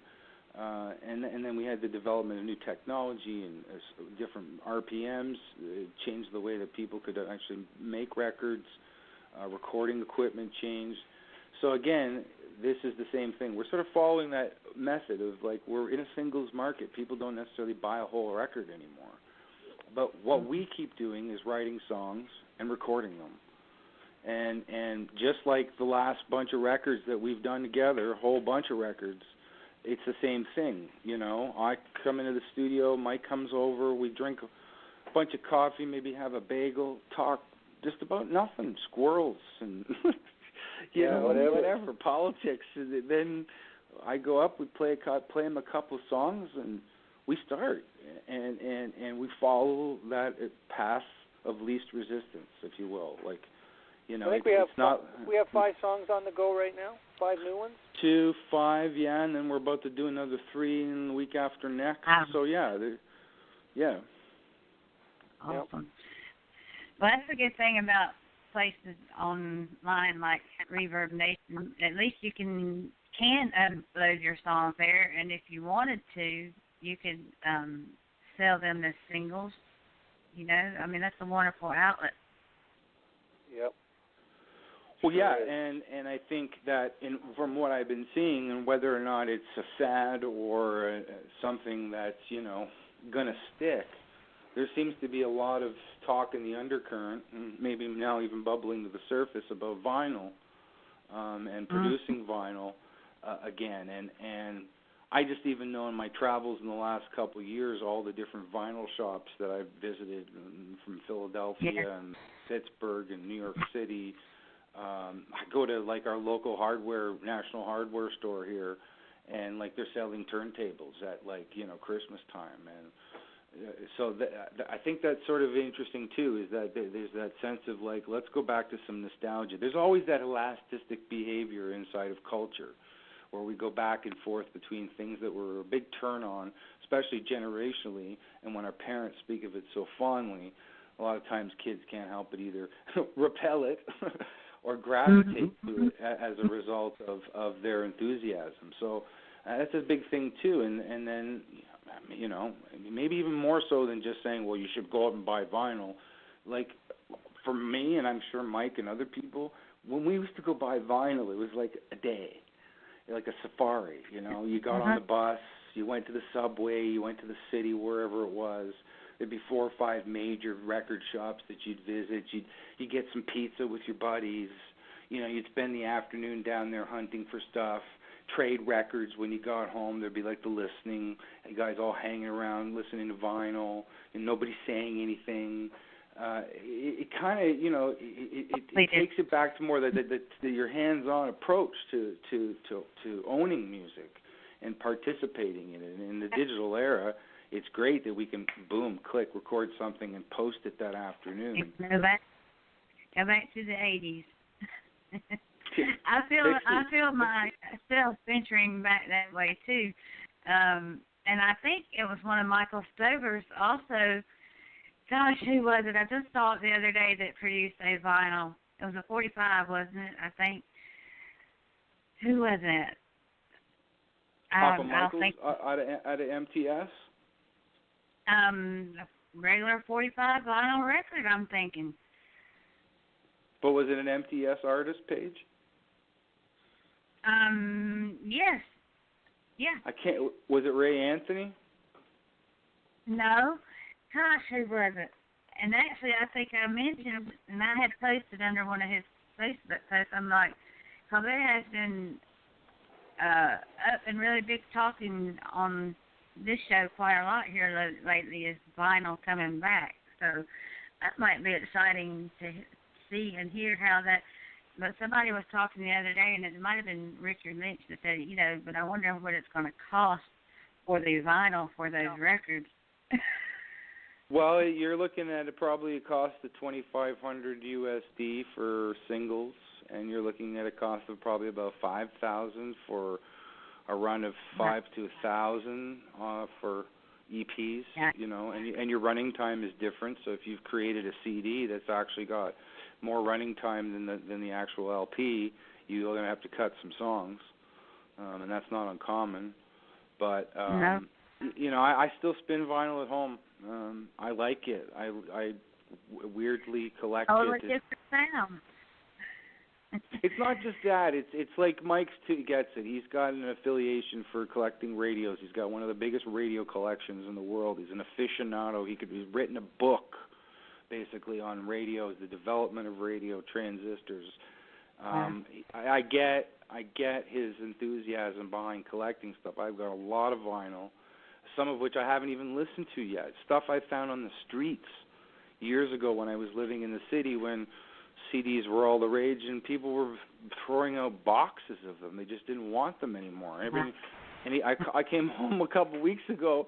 I was down south of me, and for the afternoon, and there's a box of vinyl sitting at my front door. And I found out it's my neighbor's mom who found out that I like vinyl, so she brought all this vinyl, like another 100 records, you know, like. Well, it's fun. I wish I still had some of mine today, though, because I know they would probably be awesome collectors. Absolutely. Well, if it's any judge too, but I mean, maybe it's just a spike, like a bubbling in the housing market or something. You know, I was buying vinyl cheap, $250, $350 an album, and now some of the places that I visited, most of that stuff that was that price is at $12.50 or higher, sometimes even $20. If it's in pristine condition, never been taken out of the plastic, classic Christmas record, got it for Dad, never played it, right? They can be like $25, $30. Awesome. Yeah, those are. I'm looking at I've got it hanging up in my studio right now. I'm looking at it. An original Carl Perkins. I think it was his second single on Sun Records, "Boppin' the Blues." Wow. I have that framed and hanging up in my studio right now. I imagine that's worth a little bit of money. It's not Blue Suede Shoes, but it's the follow-up to Blue Suede Shoes. I guess Blue Suede Shoes would have been probably much more valuable right now. And that's 45? It's a 45, yeah. Wow! That's I forget where I got it, but I have it. It was when I came across it, I thought, well, that needs to be framed and put up in my studio. I hear you. Yeah. Man, that's great, Carl Perkins. And then everybody with the Blue Suede Shoes, that's Elvis Presley. It's like, Carl Perkins wrote that to me. That's right. Like Big Mama Thornton and Hound Dog. That's right. Wow, that takes me back. Oh, gosh, yeah. Great music, great music. Yes. That's for sure. And Sam Phillips was a real pioneer, too, boy. I mean, I don't want to talk bad about music today, but there is some stuff out there that, I try to have an open mind about everyone's genre, I guess, and what they're singing, and I try to accept a lot of it, but some things I can't. What I find, what the tricky thing is now, we're talking about, the digital age and podcasts, and so it's very amazing. We have a lot of choice now, and there's a lot out there. Sometimes I feel it's almost too much. Like when you think about when a record was released, let's say Sun Records, so Carl Perkins puts out a record, or Elvis Presley, or Roy Orbison, or the Beatles, or Frank Sinatra, a record release was very special. There wasn't a lot of artists with record deals. That was the only way you could really make records and sell them. And now I think, so it's wonderful that everyone now can make their own records, but now there's millions and millions of songs being released, and you really have to work hard to find the good ones because they're out there. There's great music out there. There's great stuff, but it's a sea. It's like you're standing in the middle of the Atlantic Ocean, and the ocean is new songs being released. It's just so you have to really work hard to go in there and find them. Whereas 30, 40, 50 years ago, there might only be a few new record releases every week. So you knew about them, and they were great. They were special. Even if you didn't like the song, there was great quality and there was great musicianship and great, because it was a special thing. Now it's just so common. It's just people are making records on their laptop computers, and that's fine, but it's just hard to tunnel through it all and find the good stuff. I'm always looking, and greatly enough, people are always calling, wanting to come on the show and share their music. So I don't think we will ever run out. That's for sure. Yeah, absolutely. Well, and Mike's right. So it's great. Like I say, the idea of anybody can be creative. It's really wonderful. But there's just, like you say, there's just so much. It's hard to really find all that, the gems. There's just so much stuff. So it gets lost. There's probably thousands and hundreds of thousands of songs released every day, so it's just really hard. It's very difficult to stand out. Absolutely. Well, and think of it, and also too, just to add, music, culturally, even on a historical level, that it's one thing, and it's changed as a result of so many things. When you had the advent of these beginning companies, and Mike was like, well, it was a big thing. to get signed. It was like to have a deal. They were signing entertainers, people like Little Richard and these units, James Brown, that were sort of like, almost like a triple threat in some cases, because James Brown's a singer, he's a musician, he's a drummer, he's a dancer. He's got all those abilities. And even before that, with actors like Fred Astaire, he's an incredible drummer, actor, singer, dancer. Then all of a sudden there was a cultural shift, and we had a different way to present music. There was the singer-songwriter era, which was a little bit more placid and had different overtones of sort of earthy, electric sort of things that were starting to happen. Muddy Waters became electrified, if you will. And then again, with technology changing, culturally it changes at the same time. Now we've got this new way to approach, record, listen, and obtain. And again, it's gone through this other shift. And it has that elastic behavior, like I said before, where it has tentacles into the past. There's some amazing music today that's brand new, but it has reminiscent feelings of something that maybe was from the past. Yeah. I mean, and many levels of what that is, right? So Mike's right. There's a lot of great music out there, but you'll see it. It'll start rising to the top if you keep your ear to the ground. Well, that's exactly what I'm running into now. It's the classic 80s, 70s, 80s, and maybe 90s feel to it. But, those are the kind of songs, I guess, that would catch the eyes and ears, I guess, if you will, of listeners. Well, especially in our era, I mean, I don't know about the younger generation. Well, even speaking for me, look, my parents, right, my seniors, my brother, 10 years older than I was listening to music like Eddie Cochran, Little Richard, Chuck Berry, and it wasn't of my generation. It was from previous generations' sort of musical categories and loves. And the same thing is going on today. Even with that, you're saying, well, you're hearing that sort of reminiscent behavior. You've got a whole generation that's grown up in, maybe being handed down that music in some way. So you can't help but not hear its influence from artisans who fell in love with that stuff at a young age because of their situation. It's going to show up in there as part of the tapestry. That's what's so amazing, again, and kinetic about music. It's always changing and going through these envelopes. Every type of music we have practically is a result of cross-pollination of different, ideas or different cultures amalgamating together, right? And I think that's healthy. Otherwise, you kind of end up with this sort of clinical, genericized version of what music's supposed to be. That's true. I find a lot of what's really getting popular now is the rap. It can be country rap, pop rap, you name it rap. We got it rap. Right? Oh, yeah. So, yeah. I've worked in my job. I've worked with a lot of like hip hop and rap, and I did learn to. It's not obviously not my.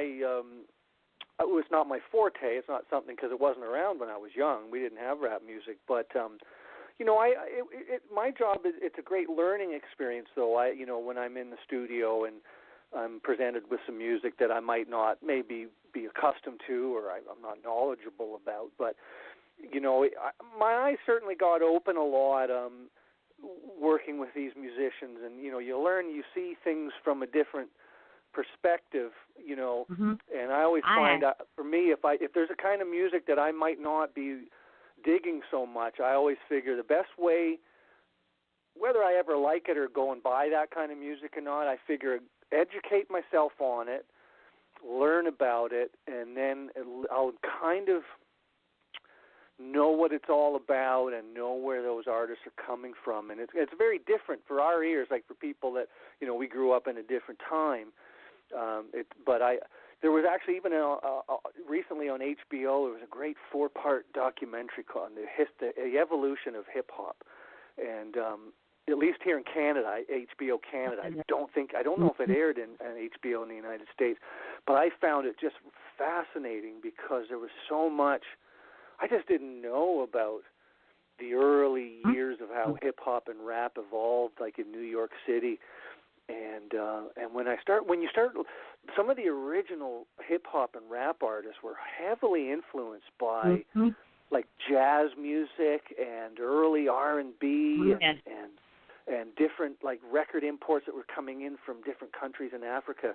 And I was just absolutely blown away at the diversity and the influence.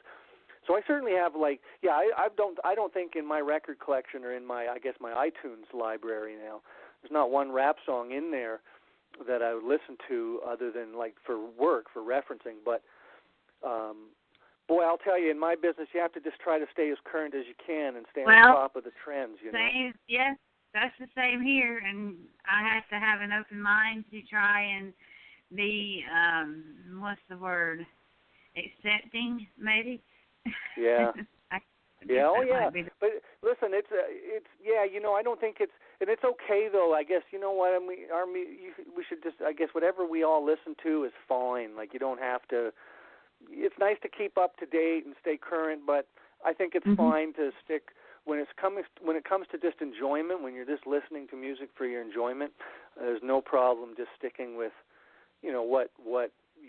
what you like, what you're comfortable with, and when you're working and you're part of the music industry, of course, it's good to kind of keep your ear to the ground and stuff. But yeah, when I'm in my car, and I have my iPod, like my iTunes playing in my car, it's all mostly stuff from the 60s and 70s and 80s, and that's it. And I realize, boy, I'm an old timer.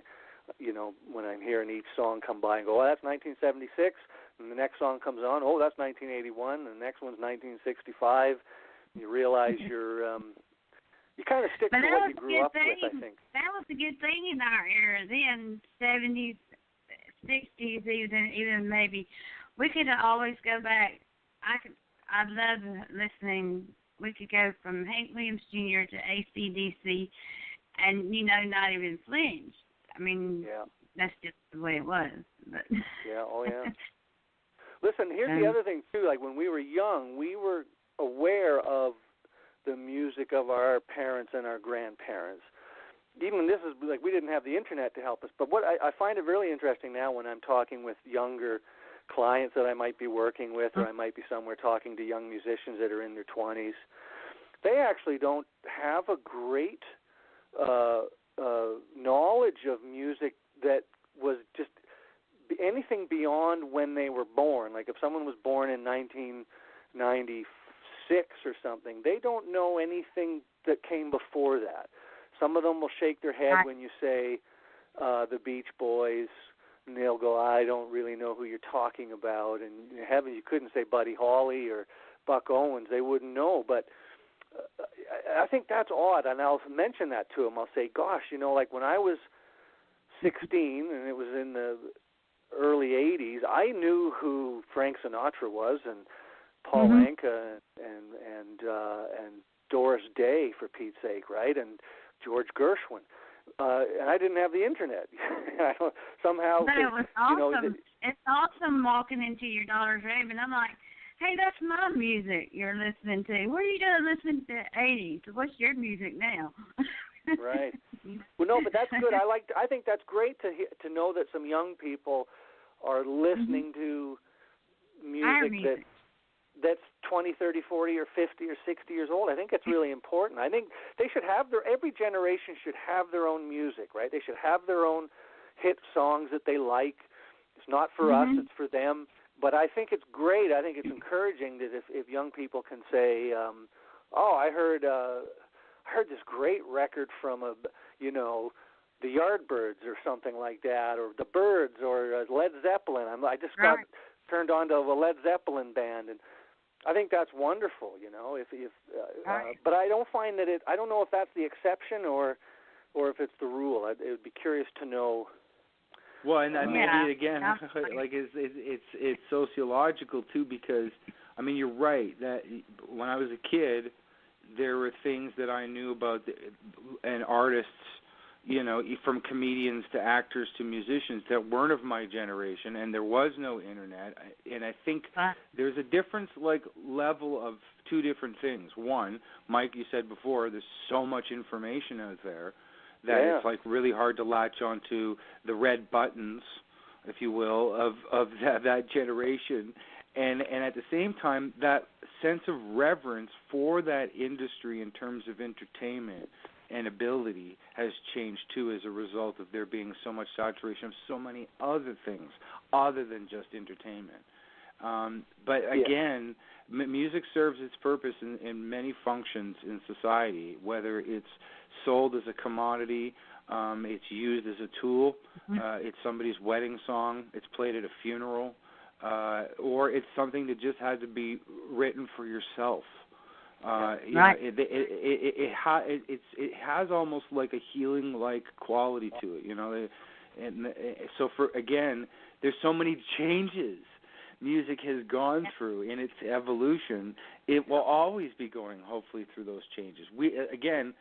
Mike, you were talking before, hey, I got this, and it's going to be from this era and this era and this era, and what am I, an old man? Well, no, I think it's comfort food, because it's like I'm going to go to pasta, on a cold, rainy day because so-and-so.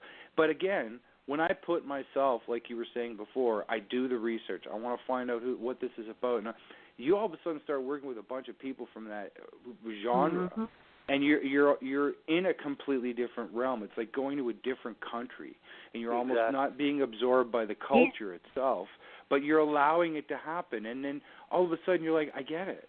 I understand how it works. And then right after that, a week later, you might be in the car listening to Bridge Over Troubled Waters, but it doesn't matter. Right? It's still defined as a part of your experience. So, hail music. All hail music. Right. Party on. Yep. Well, we've come down to like 15 minutes left. Ed, are you going out and playing anywhere? Well, I'm going to be in Jersey I'm going to be in Jersey on August 1st.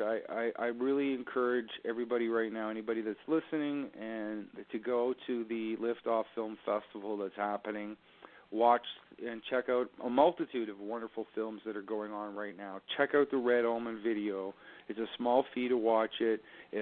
Proceeds are going to a good cause.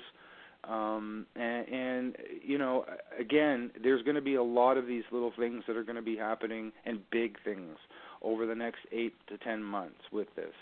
That's the thing about music. Like, it may have been written X amount of years ago, recorded X amount of years ago, been out for X amount of time, but it still can serve a multitude of different functions at different points in time. So I'm excited to bring it to people. Please, it's fun, it's wild, it's crazy, it's nuts. It's like Schoolhouse Rocks meets I don't know what, something from Disney or Sesame Street. Schoolhouse Rock meets Ed Roman. And I have to say again, I'm so honored and humbled to be working with somebody like Nelson, because it's like working with Mike or other musicians, Taggart, Cook, whoever it is that we've created something with. Nelson has that, again, family-like feeling in the way that we're talking about working together in the future. So, again, it's just created this wonderful, I'm going to say it again, Fabergé egg idea that's finally come to fruition. We're so excited to share it with people. And I'm just smiling. I'm smiling because it makes me feel good. I can hear you. I can hear you smiling. Well, I appreciate you coming on. It's always fun talking to Ed Roman, and I'm glad we got to bring Mike on tonight too. Me too. Thanks I for have to having thank me. Michael Stover again for having me on the show. And yeah, you're right, Paige. It's great because I'm always talking about Mike, and here he is to talk. Yep. It was fun. Thank you very much. Let's talk a few seconds about, I think I'm going to go out with I Am Love. That's one of your older ones. Where are you at? Let me find it. It's from the Red Omen record as well, too. I know I had it on here now. You know how Blog Talk Radio is. Well, and you're multitasking. Like people in studios are like, they're clicking here, they're shifting their microphone, they're trying to take a sip of water at the same time, scratching their nose, eating pizza. Getting some coffee. Yeah. I don't see it in here. I know I uploaded it. Maybe it... I don't see it. You should see the thing I have in here that has all your music listed in it, your playlist, and it's like, it ain't even pretty. Well, if you can't find it, play Ed Roman or Red Omen again. That's always fun. Yeah. Yeah, that's good. I did find it. Right on. It was very top. Or do we want to go out with Red Omen again, since that is... No, you play whatever you want. It's your show. You play whatever you want, Paige. All right. Well, tell us just a little bit about I Am Love. So that was like I said, that was one of your older ones. But we like all your music, Ed. I could be biased, but... Thanks, Paige. I Am Love. It's just, we need a little more love in this world. Elvis Costello said, "What's so crazy about peace, love, and understanding?" My grandmother was like a wizard or a witch of love, and I don't use the word witch in a negative way, because she was like the positive love oracle of our neighborhood. Everybody referred to her as Baba. She'd always have something for you to eat, from donuts to something that she'd make from our traditional background food, and which is Slovak, and she always was hugging people and kissing people and telling them that she loved them and love was important. And she came through a lot of stuff in her life. Lived through 2 world wars, immigrated from a different country, spent the first part of her life away from her family in a convent, raised a whole family, scrubbed floors for $1 a day for years of her life, and she did this all with a continual smile on her face and this sort of projection of levity and love. And there's this whole sort of spoken word thing in the middle of that tune. Just like my Baba used to say, it's not what you believe, it's what you do. We can talk about love, we can, write about it, but the action of it, and as simple as that sounds, it's as complicated as it can be, is the most important thing we have. George Harrison would agree with me, I think. There's so much negativity in the world, and things that are fueled by the continual regurgitation of it. Mm-hmm. I wanted something really positive and red and full of energy that would make people feel like, yeah, I am a messenger about this. I do this with my life already. This is who I am. This is who I want to be. That's who I want to be. There's so many things that run me through the proverbial 21st century meat grinder as far as crazy things that are going on. I got to remind myself of it sometimes. It's a mantra. It has that ability to sort of pull you out of it in a very simple way. Mm-hmm. Awesome. Well, I think we're going to close out here, and I want to thank you both for coming on again and talking with me. It's been fun. Thank you, Paige. It was a real pleasure. Thank you. Yes, Paige. Awesome. I guess we'll see you out there in Facebook land, is what I always say. You will. You will. Yep. All right, well, both of you have a good evening, and we're going to close out here. We'll be back here Friday evening with Monica Roy White. You may know her, Ed. I do. Mm-hmm. So be sure, same time, same place, 8 o'clock p.m. Eastern Standard Time on the Intercomm Radio Network. Bye, guys. Bye, everybody. Bye-bye. Bye, Paige. Bye, Mike. Bye, George. Bye. Thank you. Thank you.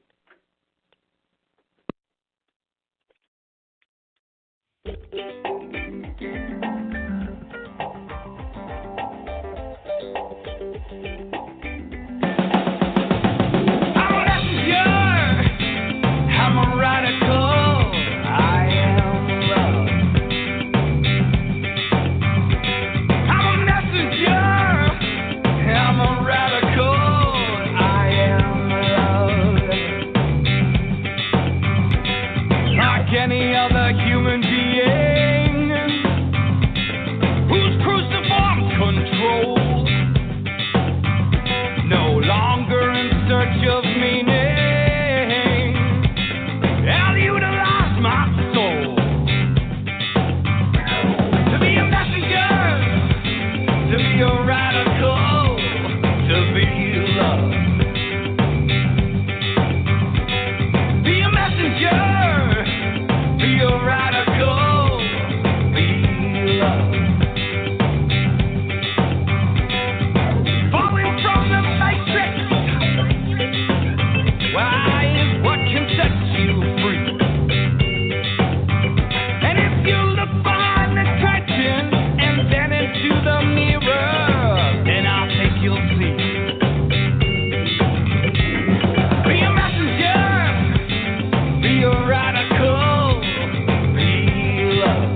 up with us all. The scars that you get each day make you stronger somehow in some way. Look for your own truth in your heart when it's told. You know, it may seem like a coda, but I learned it from my Baba. It's not what you believe, it's what you do. It's what you do. It's what you do. What you doing now?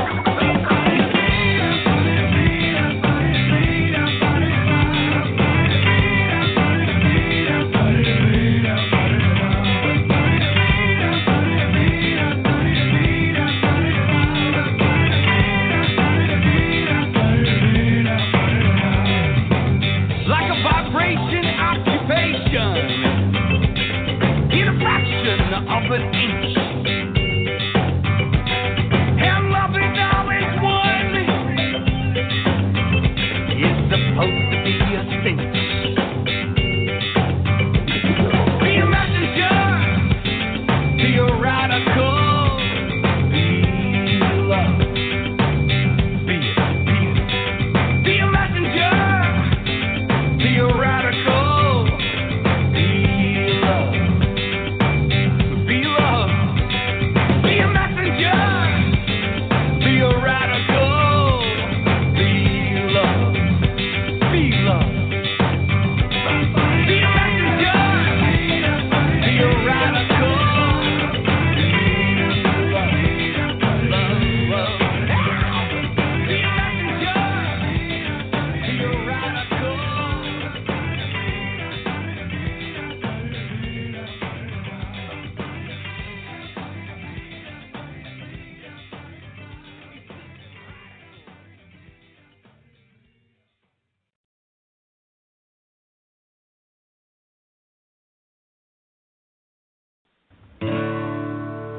Playing tunes that make you grin. Our music's better than it's ever been. So think of us when you need a show. We're at WIRN, Intercomm Radio.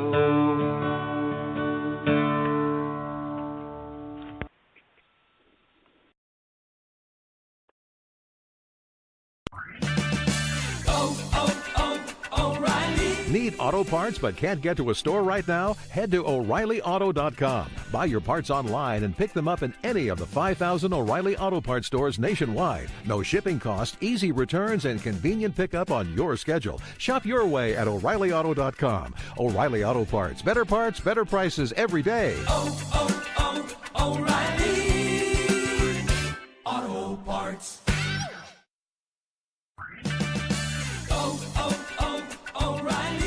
Stop by any of the 108 Atlanta area O'Reilly Auto Parts stores where you'll find everyday low prices on the parts you need to keep your vehicle at its best. Our guaranteed low prices ensure you're always getting our best deal. In fact, we'll match any auto parts store's price on any like item. O'Reilly Auto Parts. Better prices every day. O'Reilly Auto Parts.